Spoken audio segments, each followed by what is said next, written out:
বৈঠকে গো হত্যা বন্ধে কড়া নির্দেশ দেন মুখ্যমন্ত্রী শুভেন্দু অধিকারী। যে নির্দেশ দেওয়া হয়েছে, মুখ্যমন্ত্রী একের পর এক বিতর্কিত সিদ্ধান্ত নিয়ে চলেছেন বিজেপি নেতা শুভেন্দু অধিকারী। এদিকে আজ নরেন্দ্র মোদী আটক হয় ভারতে গুরু কুরবানি নিষিদ্ধ করার ঘোষণা দিয়ে। শুভেন্দু অধিকারী ক্ষমতায় বসেই এই কঠিন সিদ্ধান্ত নেয়। ভারতের প্রত্যেকটা মুসলিমরা রাজপথে নামে। ভারতে অসংখ্য ঘটনা ঘটেছে আজকে। গতকাল ওত নেওয়ার সময়ও মাননীয় মুখ্যমন্ত্রীর সঙ্গে বিধানসভার ভিতরে সৌজন্য সাক্ষাৎ করেছি। শপথের কালির দাগ শুকানোর আগেই রাজ্যের মুখ্যমন্ত্রী শুভেন্দু অধিকারী এবং তার কট্টরপন্থী বিজেপি সরকার বাংলার সংখ্যালঘু মুসলিম সম্প্রদায়ের দিকে তাক করে ছুড়ে দিয়েছে তাদের প্রথম এবং সবচেয়ে বিষাক্ত তীর। ধর্ম নিয়ে রাজনীতির নোংরা খেলা যে কতটা ভয়ঙ্কর স্তরে পৌঁছাতে পারে, এই নির্দেশিকা তার সবচেয়ে নগ্ন উদাহরণ। বিজ্ঞপ্তিতে বলা হয়েছে, কোনো পশু কোরবানি করার অনুমতি তখনই মিলবে যখন কোনো পৌরসভার চেয়ারম্যান বা গোহত্যা নিষিদ্ধ করলো রাজ্য, ধরা পড়লেই জেল এবং জরিমানা। এই নিয়মে চরম শোরগোল। কেন এমনটা করা হলো? সামনেই কোরবানির ঈদ, তার আগে এমন সিদ্ধান্ত কেন নেওয়া হলো?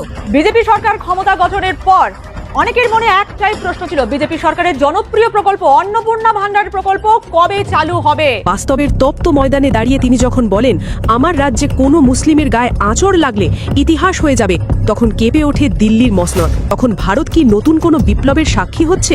ভারত এই মুহূর্তে উত্তাল শুভেন্দু অধিকারী গুরু কুরবানিকে নিষিদ্ধ করার জন্য। এইদিকে নরেন্দ্র মোদীও বিপদে পড়ে যায় এই ঘটনাকে কেন্দ্র করে, কারণ থালাপতি বিজয় সরাসরি মুসলিমদের পক্ষ হয়ে অ্যাকশন নিচ্ছে। দর্শক শ্রোতা, কলকাতা থেকে শুরু করে পুরো পশ্চিমবঙ্গ আমরা দেখতে পারি নতুন অসংখ্য ঘটনা ঘটে। মুসলিমরা রাজপথে নামে এবং নরেন্দ্র মোদী যে আটক হয়, এই ঘটনা দেখে সারা বিশ্ববাসী অবাক হয়ে যায়। আপনারা এই সম্পূর্ণ ভিডিও দেখবেন। এই গুরু কুরবানির বিষয়ে অসংখ্য তথ্য প্রকাশ হয় এবং গোপনে অনেক রহস্য হয় ভারতের রাজনীতি। সবকিছুই দেখানোর চেষ্টা করব এই একটি ভিডিওতে।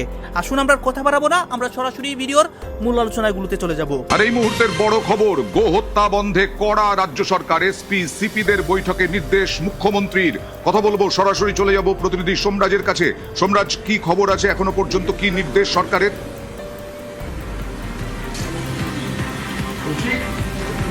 দেখো, মুখ্যমন্ত্রী শুভেন্দু অধিকারী দুপুর 2টা থেকে একটি ভার্চুয়াল বৈঠক করেন বিভিন্ন জেলার পুলিশ সুপার ও পুলিশ কমিশনারদের সঙ্গে।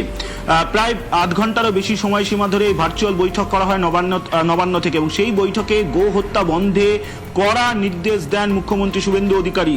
যে নির্দেশ দেওয়া হয়েছে এসপিসিপিদের, সেখানে বলা হয়েছে রাজ্য স্বরাষ্ট্র দপ্তরের তরফে গো হত্যা বন্ধে যে নির্দেশিকা জারি করা হয়েছে, সেই নির্দেশিকা অবিলম্বে কার্যকর করতে হবে।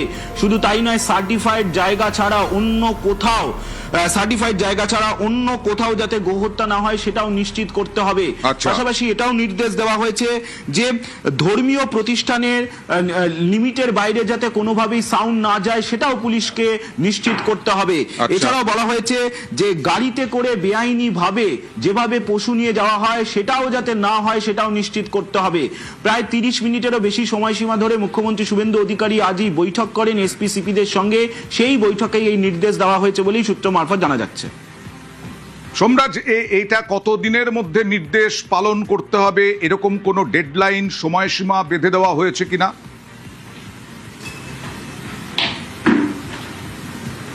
দেখো, যেহেতু গতকালই রাজ্যের স্বরাষ্ট্র দপ্তরের তরফে গোহত্যা বন্ধে একটি বিজ্ঞপ্তি জারি করা হয়েছে, এবং যে বিজ্ঞপ্তি জনসাধারণের উদ্দেশ্যে জারি করা হয়েছে, এবং সেখানেই আজকে মুখ্যমন্ত্রী শুভেন্দু অধিকারী স্পষ্ট করে দিয়েছেন যে দ্রুত এই নির্দেশ কার্যকর করতে হবে। ইতিমধ্যেই গতকাল স্বরাষ্ট্র দপ্তরের তরফেই স্পষ্টভাবে জানিয়ে দেওয়া হয়েছিল যে দ্রুত এই নির্দেশিকা কার্যকর করতে হবে, এবং তারপরেই আজকে মুখ্যমন্ত্রী শুভেন্দু অধিকারী প্রত্যেকটি পুলিশ জেলার এসপি ও সিপিদের সেই নির্দেশিকার কথাই মনে করিয়ে দেওয়া হয়েছে। এবং এটাও বলা হয়েছে, যদি এই নির্দেশিকা না মানা হয়, তাহলে পরবর্তীতে রাজ্যই পদক্ষেপ করবে। অর্থাৎ এসপি সিপিদের কড়া বার্তা আজ মুখ্যমন্ত্রী শুভেন্দু অধিকারী দিয়েছেন, তেমনটাই সূত্র মারফত জানা যাচ্ছে। বেশ, শংসাপত্র দিলেও প্রকাশ্যে গোহত্যা নয়, নির্দেশিকা অমান্য করলে 6 মাসের জেল অথবা 1000 টাকা জরিমানা। শংসাপত্র ছাড়া গোহত্যা নিষিদ্ধ, কিন্তু প্রকাশ্যে শংসাপত্র ছাড়াও গোহত্যা করা যাবে না। এখন অন্য কিছু না। পশ্চিমবঙ্গের ক্ষমতার পালাবদল কেবল একটি রাজনৈতিক সরকার পরিবর্তন ছিল না, এটি ছিল এক গভীর এবং সুদূর প্রসারী হিন্দুত্ববাদী নীল নকশার বাস্তবায়ন। আর সেই নকশার প্রথম এবং সবচেয়ে ভয়ঙ্কর অধ্যায়টি রচিত হতে শুরু করেছে নবান্নের মসনদে বসার ঠিক পরপরই। শপথের কালির দাগ শুকানোর আগেই রাজ্যের মুখ্যমন্ত্রী শুভেন্দু অধিকারী এবং তার কট্টরপন্থী বিজেপি সরকার বাংলার সংখ্যালঘু মুসলিম সম্প্রদায়ের দিকে তাক করে ছুড়ে দিয়েছে তাদের প্রথম এবং সবচেয়ে বিষাক্ত তীর। সময়টা এমন এক মুহূর্ত যখন গোটা বিশ্বের মুসলিম সম্প্রদায় তাদের অন্যতম বৃহৎ এবং পবিত্র ধর্মীয় উৎসব ঈদুল আজহা বা কোরবানির ঈদের অপেক্ষায় দিন গুনছে। ঠিক এমন এক স্পর্শকাতর সময়ে ধর্মীয় স্বাধীনতার উপর এক হিমশীতল খাড়া নামিয়ে এনেছে নতুন রাজ্য সরকার।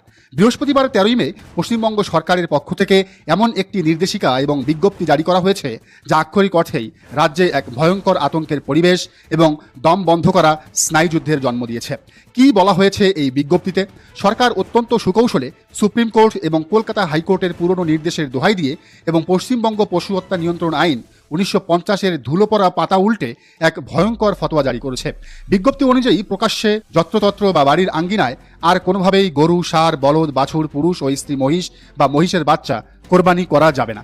কোরবানির কাজটি করতে হবে শুধুমাত্র সরকার অনুমোদিত এবং স্বীকৃত কসাইখানায়। কিন্তু আসল লোমহর্ষক এবং শ্বাসরুদ্ধকর ফাঁদটি লুকিয়ে আছে এর পরের লাইনে। আপনি চাইলেই কসাইখানাতে গিয়ে পশু কোরবানি করতে পারবেন না। এর জন্য আপনাকে সংগ্রহ করতে হবে একটি ফিটনেস সার্টিফিকেট বা অনুমতিপত্র। আর এই সার্টিফিকেট পাওয়ার যে শর্ত সরকার বেঁধে দিয়েছে তা পড়লে যে কারোরই মেরুদণ্ড দিয়ে আতঙ্কের শীতল স্রোত বয়ে যাবে। ধর্ম নিয়ে রাজনীতির নোংরা খেলা যে কতটা ভয়ঙ্কর স্তরে পৌঁছাতে পারে এই নির্দেশিকা তার সবচেয়ে নগ্ন উদাহরণ। বিজ্ঞপ্তিতে বলা হয়েছে কোনো পশু কোরবানি করার অনুমতি তখনই মিলবে যখন কোনো পৌরসভার চেয়ারম্যান বা পঞ্চায়েত সমিতির সভাপতি এবং একজন সরকারি পশু চিকিৎসক লিখিতভাবে একমত হবেন। আর তারা কখন একমত হবেন? শর্তগুলো শুনুন।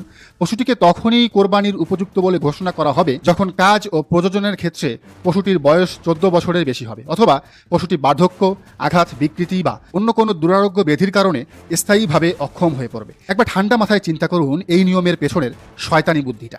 ইসলাম ধর্মের রীতিনীতি অনুযায়ী ঈদুল আজহায় কোরবানির জন্য একটি নিখুঁত, সুস্থ, সবল এবং ত্রুটিমুক্ত পশু বাধ্যতামূলক। কোনো অন্ধ, খোড়া, অসুস্থ, বিকলাঙ্গ বা অত্যন্ত বয়স্ক পশু দিয়ে কোরবানি দেওয়া ইসলামী শরীয়তে সম্পূর্ণ অবৈধ।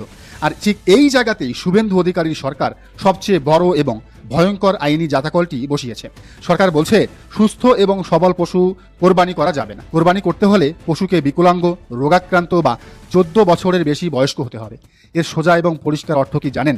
এর অর্থ হলো পশ্চিমবঙ্গে ঈদুল আজহায় কোরবানি দেওয়াকে পরোক্ষভাবে এবং আইনত সম্পূর্ণ অসম্ভব করে তোলা হয়েছে। সরাসরি কোরবানি নিষিদ্ধ কথাটি ব্যবহার না করে আইনের এমন এক গোলকধাঁধা তৈরি করা হয়েছে যাতে কোনো মুসলিম চাইলেও কোরবানির পশুর জন্য আইনি ফিটনেস সার্টিফিকেট জোগাড় করতে না পারেন। এটি নিছক কোনো প্রশাসনিক নির্দেশ নয়, এটি হলো ধর্মের উপর সরাসরি হস্তক্ষেপ এবং চরম বাড়াবাড়ি। এই ভয়ঙ্কর নিয়ম কেউ যদি ভাঙার সাহস দেখায় তবে তার জন্য কি অপেক্ষা করছে? সরকার অত্যন্ত কড়া এবং হুমকিপূর্ণ ভাষায় সাফ জানিয়ে দিয়েছে যে আইন অমান্যকারীদের বিরুদ্ধে জিরো টলারেন্স নীতি বা শূন্য সহনশীলতা নীতি গ্রহণ করা হবে। যদি কোনো ব্যক্তি এই অদ্ভুত এবং অসম্ভব যৌথ প্রশংসাপত্র বা ফিটনেস সার্টিফিকেট ছাড়া পশু কোরবানি করেন, অথবা সরকার নির্ধারিত কসাইখানা ছাড়া অন্য কোনো স্থানে যেমন নিজের বাড়িতে বা মহল্লায় কোরবানির কাজ সম্পন্ন করেন, তবে তার বিরুদ্ধে 1950 সালের আইন অনুযায়ী কঠোর ব্যবস্থা নেওয়া হবে। এই অপরাধকে গুরুতর বা জামিন অযোগ্য অপরাধ হিসেবে গণ্য করা হতে পারে। অভিযুক্তের সর্বোচ্চ 6 মাস পর্যন্ত কারাদণ্ড, 1000 রুপি জরিমানা অথবা উভয় দণ্ডই হতে পারে। অর্থাৎ নিজের ধর্মীয় বিশ্বাস পালন করতে গিয়ে বাংলার মুসলিমদের এখন সোজা জেলের ঘানি টানার প্রস্তুতি নিতে হবে। এই নির্দেশিকাকে আরও ভয়ঙ্কর করে তোলার জন্য প্রশাসনকে দেওয়া হয়েছে অসীম ক্ষমতা। সরকারি পশু চিকিৎসক, পুরসভার চেয়ারম্যান বা পঞ্চায়েত সভাপতির অনুমতি ব্যতীত কোনো ব্যক্তি যখন পরিদর্শনে যাবেন তখন তাদের কোনোভাবেই বাধা দেওয়া যাবে না। এর মানে হলো কোরবানির দিনগুলোতে পুলিশের গাড়ি এবং প্রশাসনের লোকজনের সাইরেনে কেঁপে উঠবে বাংলার প্রতিটি অলিগলি। বাড়ি বাড়ি তল্লাশি, কসাইখানাগুলোতে রেড এবং বিনা ওয়ারেন্টে গ্রেফতারের এক ভয়ঙ্কর থ্রিলার মঞ্চস্থ হতে যাচ্ছে গোটা পশ্চিমবঙ্গ জুড়ে। সরকার অবশ্য একটি আপিলের সুযোগ রেখেছে। বলা হয়েছে কেউ যদি সার্টিফিকেট না পান তবে 15 দিনের মধ্যে রাজ্য সরকারের কাছে আবেদন জানাতে পারবেন। কিন্তু ঈদের আর বাকি বা কদিন? 15 দিন আপিল করে যখন জবাব আসবে তখন তো কোরবানির সময়সীমা কবেই শেষ হয়ে যাবে। এটি মূলত অধিকার থেকে বঞ্চিত করার এক সুপরিকল্পিত দীর্ঘসূত্রতা। কলকাতা হাইকোর্টের 2018 সালের রায় এবং 2022 সালের নির্দেশিকাকে হাতিয়ার করে শুভেন্দু অধিকারীর সরকার আজ যে ভয়ঙ্কর খেলায় মেতে উঠেছে তা বাংলার ধর্মনিরপেক্ষতা এবং সম্প্রীতির কফিনে শেষ পেরেক ঠুকে দেওয়ার সামিল। কোরবানির পশু নিয়ে এই কড়া নির্দেশিকা শুধুমাত্র পশুক্লেশ নিবারণের জন্য নয়, এটি হলো একটি নির্দিষ্ট সম্প্রদায়কে মানসিকভাবে পঙ্গু করে দেওয়ার, তাদের ধর্মীয় অনুভূতিতে চরম আঘাত হানার এবং তাদের বুঝিয়ে দেওয়া যে এই নতুন বাংলায় তোমাদের কোনো অধিকার নেই। ঈদুল আজহার পবিত্র আনন্দ আজ পরিণত হয়েছে এক অজানা আতঙ্কে। ভারতের রাজনীতির সেই পুরনো জংধরা স্ক্রিপ্ট কি তবে ছিঁড়ে ফেলা হলো? যেখানে ধর্মের নামে রক্তপাত আর বিভাজনই ছিল ক্ষমতার একমাত্র সিঁড়ি, সেখানে দাঁড়িয়ে এক মহাতারকা ঘোষণা করলেন যুদ্ধ। সিনেমার রূপালী পর্দা নয়, বরং বাস্তবের তপ্ত ময়দানে দাঁড়িয়ে তিনি যখন বলেন, আমার রাজ্যে কোনো মুসলিমের গায়ে আঁচড় লাগলে ইতিহাস হয়ে যাবে, তখন কেঁপে ওঠে দিল্লির মসনদ। সেলুলয়েডের নায়ক যখন রাজনীতির রণাঙ্গনে আসল ভিলেনদের মুখোশ টেনে ধরেন, তখন ভারত কি নতুন কোনো বিপ্লবের সাক্ষী হচ্ছে? আজ রাজনীতির গভীরে লুকিয়ে থাকা এক বিস্ফোরক সত্য উন্মোচন করব আমরা। ভারতের দক্ষিণাঞ্চলের নীল জলরাশি বেষ্টিত তামিলনাড়ু, এই মাটি চিরকালই আবেগ আর আদর্শের এক অদ্ভুত মিশেল। কিন্তু 2026-এর এই বসন্তে চেন্নাইয়ের জওহরলাল নেহেরু স্টেডিয়ামে যা ঘটল তা কোনো সাধারণ অভিষেক অনুষ্ঠান ছিল না। এটি ছিল ভারতের প্রচলিত ডিভাইড অ্যান্ড রুল বা বিভাজনের রাজনীতির কফিনের শেষ পেরেক ঠোকার এক দুঃসাহসী মহড়া। থালাপতি বিজয়, যাকে তামিল জনতা কেবল নায়ক নয়, নিজেদের মেজাজ বলে মনে করে। তিনি যখন মুখ্যমন্ত্রী হিসেবে শপথ নিলেন, তখন তার প্রতিটি পদক্ষেপ ছিল গতানুগতিক রাজনীতির বিপরীত। ভারতের উত্তর থেকে পশ্চিম, যেখানে উগ্রবাদের বিষবাষ্প ছড়িয়ে ভোট ব্যাংক ভারী করার একটা অসুস্থ প্রতিযোগিতা চলছে, সেখানে বিজয় একাই এক আলোকবর্তিকা হয়ে দাঁড়িয়েছেন। তার প্রথম হুঁশিয়ারি ছিল সরাসরি দিল্লির আধিপত্য আর উগ্র হিন্দুত্ববাদী শক্তির বিরুদ্ধে। বিশেষ করে পশ্চিমবঙ্গের শুভেন্দু অধিকারীর মতো নেতাদের, যারা প্রতিনিয়ত সাম্প্রদায়িক উস্কানিকে রাজনৈতিক কৌশল হিসেবে ব্যবহার করেন, তাদের চোখে চোখ রেখে বিজয় বুঝিয়ে দিয়েছেন, দক্ষিণের মাটি কোনোভাবেই সাম্প্রদায়িকতার চারণভূমি হতে দেওয়া হবে না। বিজয় কেবল কথা বলেননি, তিনি যেন এক অদৃষ্ট ব্যারিকেড তৈরি করেছেন। তিনি পরিষ্কার করেছেন যে তার শাসন ব্যবস্থায় পরিচয় হবে কেবল নাগরিক, ধর্ম বা বর্ণ সেখানে গৌণ। কিন্তু প্রশ্ন জাগে, এই বিশাল ঝুঁকি কেন নিলেন তিনি? যেখানে পুরো ভারত একমুখী মেরুকরণের দিকে ঝুঁকছে, সেখানে বিজয়ের এই স্রোতের বিপরীতে হাঁটা তাকে রাজনৈতিকভাবে একা করে দেবে, নাকি এই সাহসী তাকে আগামীর ভারতের প্রধানতম বিকল্প হিসেবে গড়ে তুলবে? বিজয় খুব ভালো করেই জানেন তার পেছনে কোনো অদৃশ্য শক্তি নেই, বরং আছে জেন জি বা বর্তমান প্রজন্মের অকুণ্ঠ সমর্থন। যে তরুণরা কর্মসংস্থান আর শান্তি চায়, ঘৃণা নয়। এই প্রতিবেদনটি যখন আপনি দেখছেন, ঠিক সেই মুহূর্তেই হয়তো ভারতের রাজনীতির সমীকরণ বদলে যাচ্ছে। বিজয় কি পারবেন তার এই কঠোর অবস্থান ধরে রাখতে, নাকি শুভেন্দু অধিকারীদের আগ্রাসী প্রচারণার কাছে নতি স্বীকার করতে হবে তাকে? দক্ষিণ ভারতের এই রাজনৈতিক বিস্ফোরণের প্রতিটি পরদ আমরা উন্মোচন করছি। রাজনীতিতে বক্তৃতা দেওয়া সহজ, কিন্তু সেই শব্দের ভার বহন করা কঠিন। কিন্তু থালাপতি বিজয় প্রথা ভেঙেছেন প্রথম দিনেই। ক্ষমতার মসনদে বসে তিনি কলম চালিয়েছেন সাধারণ মানুষের অধিকারের নথিতে। কোনো দীর্ঘমেয়াদী পরিকল্পনা বা প্রতিশ্রুতির ফুলঝুরি নয়, তিনি সরাসরি ঘোষণা করেছেন 200 ইউনিট পর্যন্ত বিনামূল্যে বিদ্যুৎ।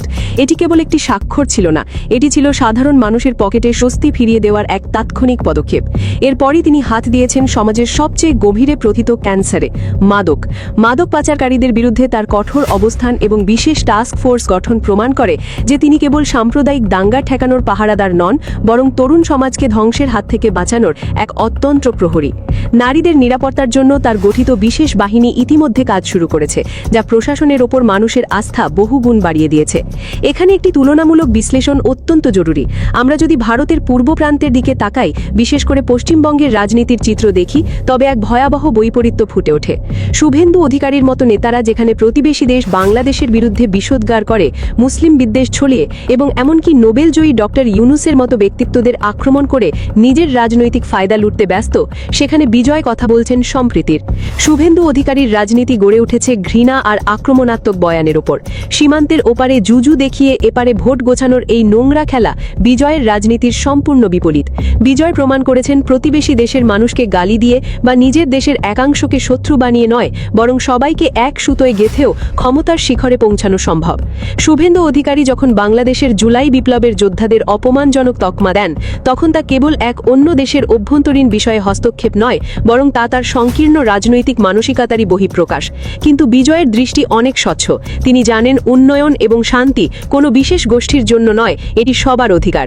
আমরা যখন থালাপতি বিজয়ের রাজনীতির ব্যবচ্ছেদ করছি তখন একটা বড় প্রশ্ন সামনে আসে, বিজয় কি কেবল একজন জনপ্রিয় নায়ক বলেই এত দ্রুত মানুষের হৃৎস্পন্দন ধরতে পেরেছেন? উত্তরটা লুকিয়ে আছে তার কর্মপদ্ধতিতে।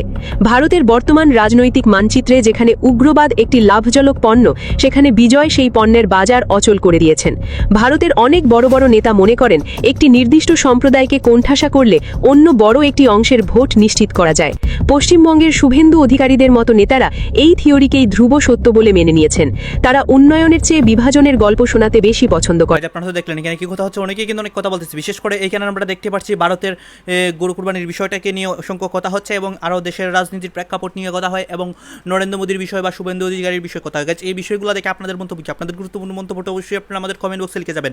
সর্বশেষ আপনাদের কাছে আমাদের একটা রিকোয়েস্ট থাকবে, আপনারা আমাদের চ্যানেলের নতুন দর্শক হয়ে থাকলে চ্যানেলটি সাবস্ক্রাইব করবেন এবং পাশে থাকা বেল বাটনটি বাজাবেন যাতে করে নেক্সট ভিডিওটা সবার আগে আপনাদের কাছে পৌঁছে যায়। ধন্যবাদ।